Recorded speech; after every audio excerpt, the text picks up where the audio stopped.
You're listening to The Dead Prussian, a podcast about war and warfare.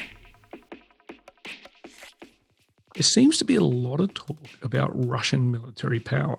Some of the conflict in Eastern Europe of late has spurned a lot of so-called experts in Russian hybrid war, Russian grey zone tactics, and Russian strategy. But what do Russians say about strategy? How do Russians frame the way they go to war? And what can we learn from some of their classical texts? G'day, listeners, and welcome to the Dead Prussian podcast, the only podcast named after a 19th century Prussian military thinker. I actually have been saying that for a long time. I haven't actually qualified that, so there might actually be another podcast named after Big Carl out there, but I'm not sure. Or maybe someone will go for Scharnhorst or Gneisenhower, but at the moment, I'm pretty sure we're it. Now, today's topic is going to be really, really interesting, which is good because I try and bring you interesting topics. And we're going to be talking about classic Russian strategic texts. Now, I can't actually talk to you about them that much because I haven't read them in English, and I definitely haven't read them in Russian. It is not one of my languages. But I've managed to find a guest who knows Russian very, very well. In fact, he even speaks Soviet. My guest today is Dr. Ofer Fridman. He's the Director of Operations at the King's Centre for Strategic Communications and he's a lecturer in War Studies at King's College London. His research focuses on the intersection between strategic studies, strategic communications, and Russian military thinking. He authored and edited several books, one of which, Russian Hybrid Warfare, Resurgence and Politicization, was chosen as a Foreign Affairs Book of the Year in 2019. His most recent book is Strategiya, The Foundations of the Russian Art of Strategy, and that is published this year. Ofer, thanks for coming on the show. Thank you, Mick. It's a great pleasure to be on the show. I'm a great fan by myself. I think you do a great job addressing the most demanding questions of our field, discussing a very interesting and engaging mix of topics.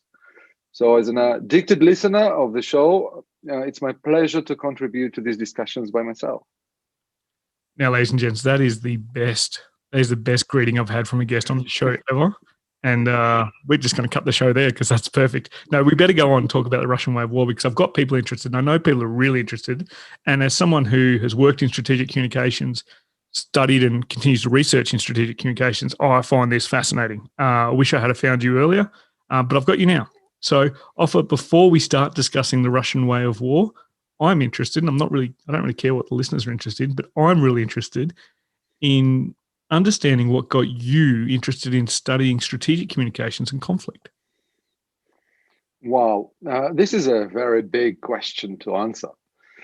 In my opinion, strategic communications is a conceptual prism to analyze geopolitics that is more suited to compensate the traditional limitations of the Western worldview. The individualistic and independent nature of Western society shapes the Western traditional focus on particular objects in isolation from their context.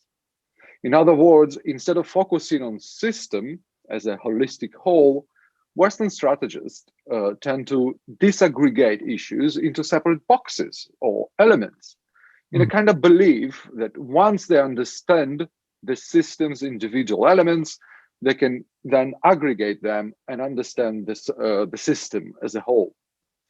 Western strategists, be it military or politicians, tend to focus on individual elements rather than on the systemic relations between them. They conceptualize politics, including war, as an extension of politics, into idealized beings and pristine categorizations. For example, regular and irregular, war and peace, white and black. The real world, however, is full of gray. Even when an adversary mixes few things together, Western strategists fail to recognize the holistic and systemic nature of the threat. Instead, they simply create a new conceptual box. Nowadays, for example, these new boxes include the gray zone, hybrid warfare, political warfare, surrogate warfare, and some others. Instead of focusing on the whole picture as a highly interactive holistic system, the Western strategists still think in terms of clearly identifiable conceptual boxes in isolation from the context. The concept of strategic communications makes an attempt to offer a solution to this problem, as it represents a holistic approach to communication based on values and interests that encompasses everything an actor does to achieve objectives. In other words, strategic communications is a conceptual approach to geopolitics, where everything is seen as an act of communication intended to achieve certain political goals, be it a trade deal between two allies or an open war between two or more adversaries. To put it simply, I'm interested in strategic communications because Western strategy often misses the forest for the trees, and strategic communications help to see the full picture. Wow. Now, as someone who through his military career spent some time in strategic communications trying to make a point like that, but much less eloquently, I'm already a fan. You've sold me. I'm a fan for life. Now, Ofer your book, Strategiya. Now, if any listeners out there speak Russian and say I'm getting that wrong, I don't care. But this book discusses the Russian foundations of Russian strategy. Now, you talked about how the Western world thinks of strategy and penny packets things. So, based on your accent, based on what I know about your passport, why have you focused particularly on this topic? Well, there are two different answers to this question. One is general and another one very specific. So to explain the general answer, I need to tell a little bit more about myself. I'm not a traditional academic. After I spent 15 years as a serving officer in the IDF, I spent another 5 years in the defense sector before turning to academia. Therefore, in my research, I tend to focus more on the practical implications rather than an abstract phenomenon. As someone who researches Russian military affairs, it is more important for me to improve the Western understanding of Russia rather than say something new on the topic. In recent years, many Western experts have sought to interpret Russian strategy. Unfortunately, as a continuation of my previous point on the Western tendency to disaggregate issues into separate boxes, this discourse has been preoccupied by different buzzwords, which theoretically summarize Russian strategy. One would say it's active measures. It's all about active measures. Another would say maskirovka. One would say it's Gerasimov doctrine. Another, hybrid war. Generally speaking, when I come to speak about Russia to a group of Western officers, each time I'm surprised by the level of cognitive biases and misunderstandings. So the general reason that pushed me to write this book was an attempt to reduce these biases. This book follows the logic of the famous saying, "Tell me who your friends are and I will tell you who you are." It offers original texts written by the best friends of Russian contemporary strategists. And in my opinion, well, otherwise I will not spend my time on this book, it is more important and insightful than any other intellectual attempt to get into their heads. The more specific reason, the specific push towards writing this book was a conversation with my senior colleague about the importance of cultural historical context for the understanding of state strategic behavior. In recent years, Western experts have generally portrayed the Kremlin's actions as either strategic or tactical. But what if the Russians define strategy differently? And if so, who are these Clausewitzes, Baron Jominis, and Lidelards who have been inspiring Russian strategic thinking? So, driven by these two very specific questions, I decided to write this book. I'm glad you did, because it means you got to come on the show. And also means that I get to reach out to your publicist and get myself an author review copy. Now, you translate and make comment on, and I'm going to use the term classic Russian texts of strategy. Now, the term classic is also, I suppose, a Western construct when talking about canon. particularly when we talk about strategy, everyone goes through their Sun Tzu period, their Clausewitz period, their Mahan period, if they're crazy. Some people even like J.F.C. Fuller for some reason. But you address texts that many of our listeners will not have heard of, or may have written an article or two for Staff College without fully understanding where it sits. So what are these texts, and why are they, in Western terms, classics? Well, while modern Western literature on Russia generally confines its analysis of Russian strategic thinking to the Soviet period only, prominent works of contemporary Russian strategists argue that Russian understanding of war has much deeper and wider historical cultural roots. Having read through many contemporary Russian works on strategy and given special attention to the references provided by their authors, I can argue that the contemporary Russian understanding of strategy is rooted in three main groups of literature, strategic schools, if you like. The classic works of the 19th century Russian strategists, the analytical literature produced by Russian military thinkers in exile, and various prominent works of Soviet strategists. While some works of Soviet military thinkers have already been translated to English, two other schools of Russian strategy have remained inaccessible to a Western reader interested in understanding present-day Russian strategic behavior. This book is aimed to fill this gap. It presents selected works from two schools of Russian strategic thinking that have re-emerged after the fall of the Soviet Union. So it's Imperial School and the Russian School in Exile. Since the early 90s, these works have become classics as they have been widely republished, analyzed, and commented on by the Russian strategic community. When I started this project, one of its earlier critics told me, "Why do you do this? It's not that Russians use these books as manuals." Well, these works, the works presented in this book are not manuals indeed. And I would warn the reader from approaching them as such. Considering them as manuals would be similar to thinking of Clausewitz on war as a manual for present-day Western-style warfare. Yeah. If strategy is an art, then the purpose of the masterpieces of the past is to inspire the readers and not to tell them what to do. These works are classic because following the collapse of the Soviet Union, they provided the required inspiration that has allowed Russia's strategy to recover. And I guess we might as well get onto it because you opened the door to Clausewitz then, which is good. I really like the idea of if strategy is arts and you look at what's gone before to shape your own contemporary artwork. Anyone who's seen my 3D modeling will probably wonder what inspires me. However, I'm interested to know how these texts compare to the more famous canon that the Western world uses. And I mean, everyone seems to think that anyone east of Germany is inspired by Sun Tzu, just because that book comes from somewhere not West. But I guess it depends on where you are, on whether or not they're in the West.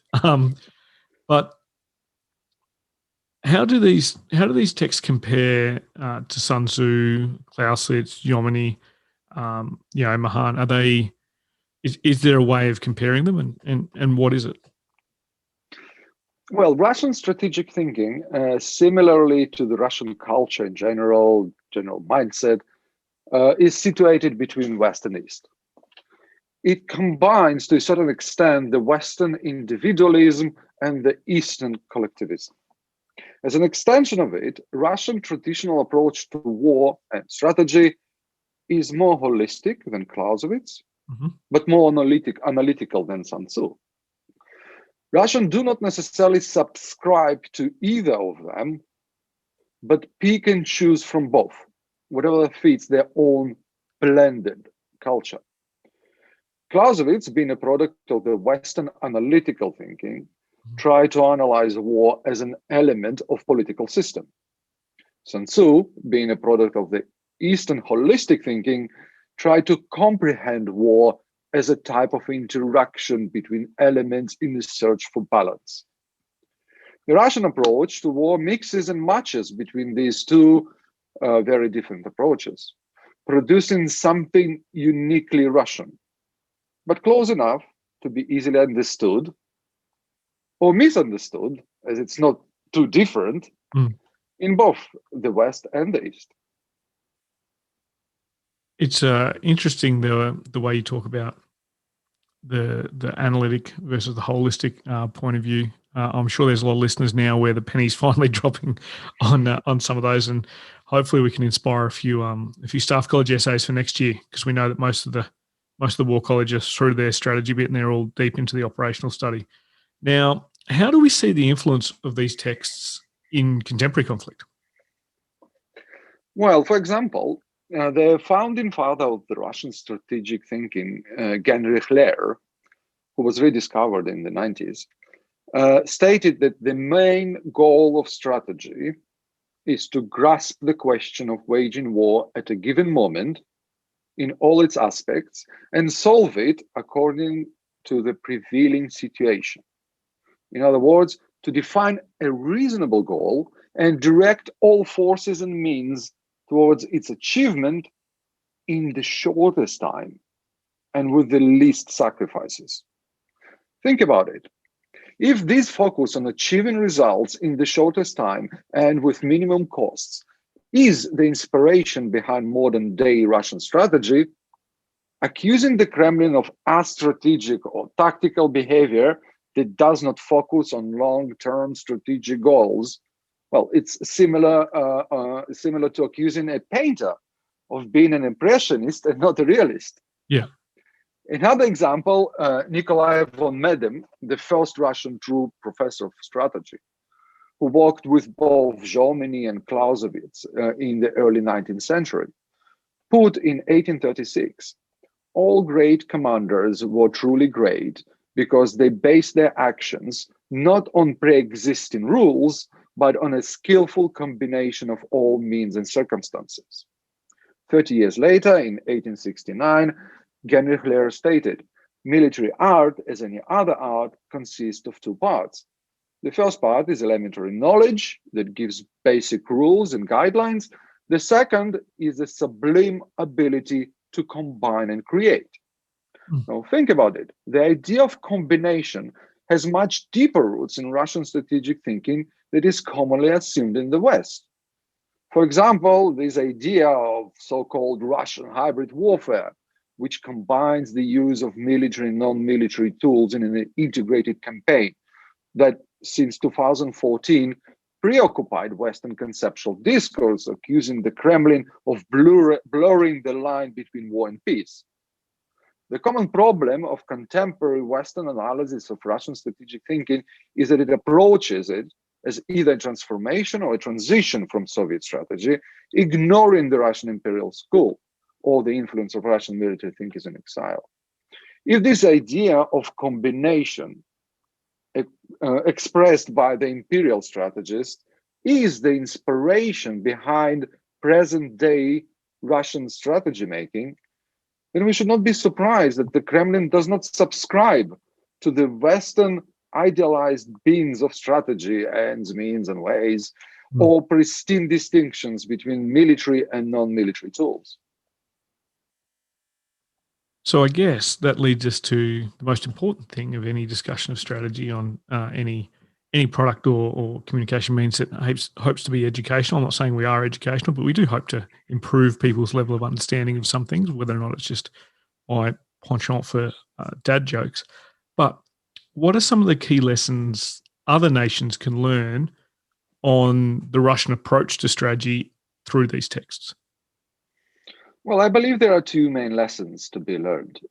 The first is a direct lesson about Russian strategy. Western nations often forget that others think and act differently because they see the world and think about it differently. It is not necessarily worse or better, it's just different. For example, the Russians have never seriously discussed the idea of grand strategy. simply describing it as a Western concept that they should be aware of, but not necessarily develop further. Instead, the closest contemporary alternative to the Western concept of grand strategy is national strategy, right? Another example is that the Russian strategic lexicon does not have the word deterrence. Referring to nuclear or conventional deterrence, Russians use the word сдерживание, which literally translates as containment, right? So while one might say, well, this is just semantics, as each side knows what the other implies, this is not entirely correct. These differences provide the context that makes Russian strategy, its conceptualization and implementation, truly Russian. In other words, without understanding the context, any assessments, judgments, or critiques of Russian strategy, as well as the outcomes of its implementation, step on the slippery slope towards misjudgment and misinterpretation. While the Kremlin's recent actions might not follow the Western definition of strategic behavior, this does not necessarily mean that these actions contradict the traditional Russian understanding of strategy. The second lesson that the Western nations can learn from the Russian texts on strategy is the direct one. Professor Lawrence Fridman, to whom I'm very grateful for writing an enlightening foreword for the book, concluded his words with the following statement. The contemporary strategist may be both stimulated and shocked by this unique set of writings. They offer a very different perspective on familiar issues and themes. Western strategists may not tune to them for guidance, but they certainly make you think. So I think the indirect lesson should be drawn from the fact that these texts offer a different interpretation of familiar issues. We all exist in our self-reinforcing echo chambers. For example, we believe that strategy is an universal concept, consists of ways, means, and aims. But what if we're wrong? By the way, neither Russians nor Chinese would subscribe to this definition. Therefore, an occasional different voice can be very helpful by forcing us to think more critically about our own perspectives and beliefs. Now, one thing I liked in there, and I'm not sure if you did it on purpose, but there's a little homage to Basil Little Heart. Instead of the indirect approach, we're taking the indirect lesson, which is great for those strategic nerds out there. I'm not going to leave it unstated because I'm not someone who does subtlety, as you can probably tell. And it's always good to tip the hat to Lawrence Fridman, good friend of the show. His book on strategy, one of the things that really opened my eyes when I read that was realizing that most of the book's not on military strategy. It's on the concept. So what we're going to do now is we're going to take a couple of second pause so that we can do a bonus question for those people that throw us some tin to keep the lights on in the studio. So we'll just take a pause. And we are back, and wow, what a question and what an answer, listeners. That was quite an amazing thing. That is definitely worth paying for, that bonus question. Now, Ofer, my final question is one I ask of all guests. It relates to our mission on the show to define war in as many ways as possible, just like Big Carl, the dead Prussian himself. So I ask each guest to finish the sentence war is. So right now, Ofer, I ask you, finish the sentence. War is. War is an act of communication conducted by armed forces to achieve certain political objectives by violent means. That is good. I must study this stuff. That is an excellent answer. Now, listeners who know of my professional history and my academic history will know why I enjoy that one so much. And it also blends some previous answers we've had on the show. We've had people who say, war is the competition between narratives. We've had a lot, a few ones that have danced around the edges, but not quite like that. So I really like that one, which is good because you're my first Russian guest on the show. So it's good that you performed well, because then that means the listeners want more Russians. And probably, next time you write another book, or edit another book because as I was researching the show, you've got quite a few texts in there, and I probably could have had you on the show much earlier. But hey, we all make up for it, and this seems like the perfect topic to discuss for a show named after Clausewitz, particularly because, as some listeners may know from our third episode, Clausewitz served as a staff officer in the Russian army when he got annoyed with the Prussians. Yes, indeed. Yep. Becoming turncoats. So I'm sure Big Carl is happy I've finally started to embrace a bit more of a broader strategic view. Ofer, thank you very much for coming on the show. Thank you very much for having me. Now, listeners, you can find Ofer on Twitter at Ofer Fridman. That is OFERFRIDMAN. Check out his book. The link's in the show notes. If you get it from Amazon, Amazon will also give us a little bit of money to keep the lights on. Another way you can do it is by joining our TDP community. Thank you for all the reviews on iTunes. It's great to see the support, and thank you for all the support so far. We are over 100 episodes now, as you well know, and it has been an amazing journey so far. But until next time, listeners, grab a book and crack on. Join the conversation with us on Twitter at Dead Prussian Pod, on Facebook at the Dead Prussian page, or on our website www.thedeadprussian.com. All show notes for this episode, as well as copyright information, can be found on the website. The Dead Prussian podcast is written, produced and hosted by Mick Cook. It is co-produced by Amanda Levito. The music used throughout is Caught in the Beat by Broke for Free and is used under a Creative Commons Attribution license. All opinions expressed by individuals on the podcast are those of the individual and not necessarily representative of any other organisation.